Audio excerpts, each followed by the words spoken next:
मुझे तू कभी ना मिले, हम सफर मेरा तू बने ना बने फासलों।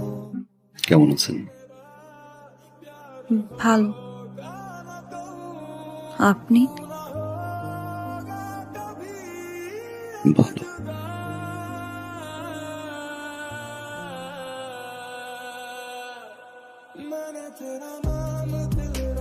এটা রাখো ভাইয়া। এটা কি? 1.5 লাখ টাকা। 1.5 লাখ টাকা? কেন? ওই যে তোমাকে না বলে নিয়েছিলাম। এটা লাগবে না। ছোট ভাইকে থেকে 1.5 লাখ টাকাতে একটা মোটরসাইকেল দিতেই পারি। রাখ, তুই এটা লাগবে। রাখ রাখ রাখ।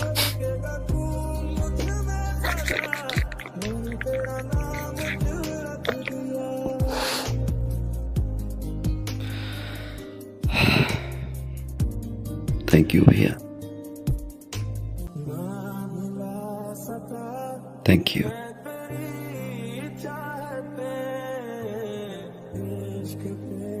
তোমার কাছে এটা 1.5 লাখ টাকা হতে পারে, আমার কাছে অনেক কিছু। তোমার এই 1.5 লাখ টাকা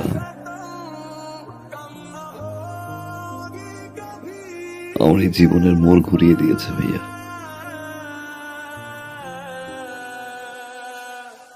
অনেক কিছু শিখেছি,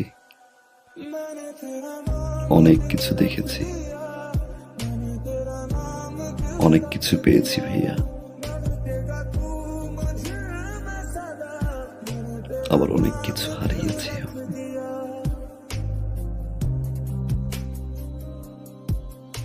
এতদিন পরে এসে আমার মনে হলো এই টাকাটা তোমাকে ফেরত দেওয়া উচিত, কারণ এই টাকাটা আমার কাছে এখন বোঝা।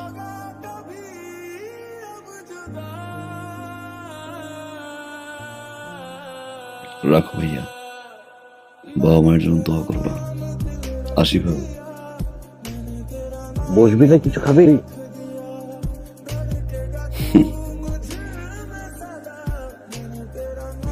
যে বাসা এখন পর্যন্ত আমার বাবা মাই খেতে পারেনি, সে বাসা আমি খেয়ে কি করবো ভাইয়া?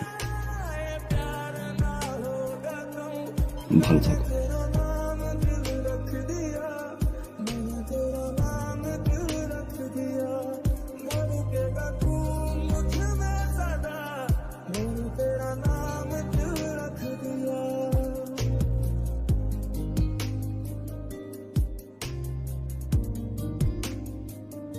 মা,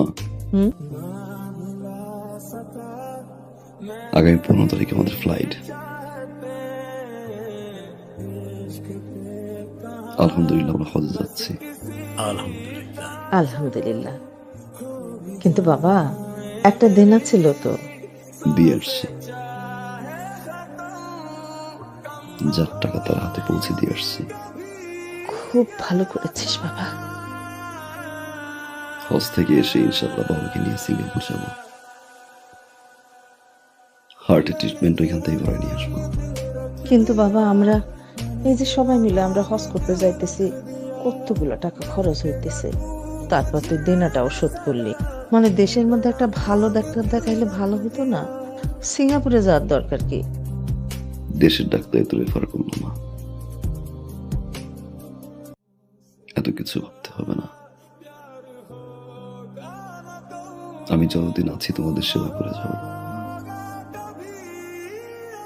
সারা জীবন তো চালাই গেছি, এবার একটু সেবা করার সুযোগ দাও।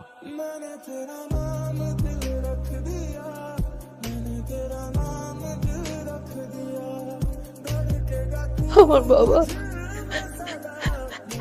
আল্লাহ তোরে বাঁচাই রাখুক বাবা। আমার পাগল ছেলে মানুষ হয়েছে। আমার আর কিচ্ছু লাগবে না বাবা, কিচ্ছু লাগবে না।